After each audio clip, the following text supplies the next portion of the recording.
My friends and I decided to go trick-or-treating this year. We were teenagers and wanted some candy and teepee houses. We lived in a massive neighborhood, so there was a lot to go around. After 2 hours of going around the streets, egging and teepeeing houses, and very lucky escape from the police, we were ready to end the night. We all stopped at a dark street. "Should we go?" one of my friends asked.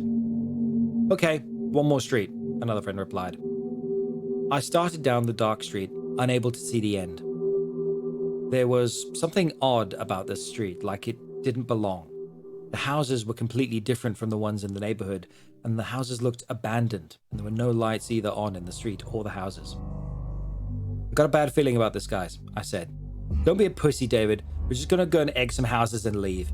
If they do call the cops again, we'll just sneak out of here. This place is freaking pitch black," my friend replied.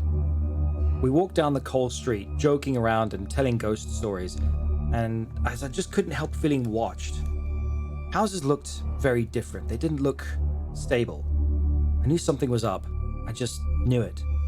The lights from the other end of the street began to come dimmer and dimmer. "Okay, here." We took a bag full of eggs and toilet paper. We were cruising and having fun, and I almost forgot to be worried. Crack! A loud noise echoed in the street. "What was that?" I asked. "Everybody, hide, now!" a friend yelled. I saw all my friends scramble around the block. I hid behind a rusty trash can, looking over the edge. I couldn't see anything because it was so dark. I could only see the light blue outline of the houses. I took out my phone for some light. No signal at all on my cell phone. Didn't they build over a dozen cell phone towers all over this area? I shined my light towards the street. Crack! This time it was even louder. I pulled back and looked over again.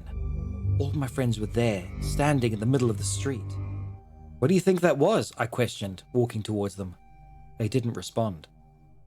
"Hello?" "There's something about your soul I cannot take, but I'll find a way," they all said at the same time. "What the fuck?" They all charged towards me. I ran and ran in the darkness, seeming to continue on forever. I didn't hear them chasing after me, but I didn't stop. I kept looking for a source of light, or just anybody. I slammed my face into a wall, got up, and saw a giant skyscraper outlined in blue with plenty of fill on them. It was a city without light. I stood there completely shocked. A lot of questions flew into my mind. What just happened? Where am I? Can I get back? Questions flooded my mind. A loud growl roared from behind me. I turned around to see a wolf-like creature blended in the darkness. "Shit," I whispered to myself. I stood there, looking straight at the creature. I regret my decision after that. I ran as fast as I could, hearing the creature's paws hitting the concrete behind me. I stopped in an alley. I think I'm okay," I said to myself. "You are far from okay," a similar voice responded. I turned around to see an army of people standing. I tried to run, but another group blocked the other side of the alley. A tall man stood in front. He was dressed in black and wearing a hoodie that blocked his face. "What do you want from me?" I yelled. "I want your soul, like I did with all your little friends here. I use this realm to capture as many souls as I want." "You bastard!" I yelled back. "You're different. Your soul is special and very hard to get. And what makes it harder, that you're protected, but no soul is strong enough to keep me out.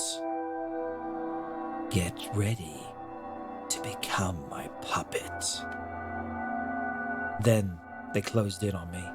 I felt like this would all end, and that I was going to be made his puppet and I couldn't do anything about it. Stereotypical light shone down on me.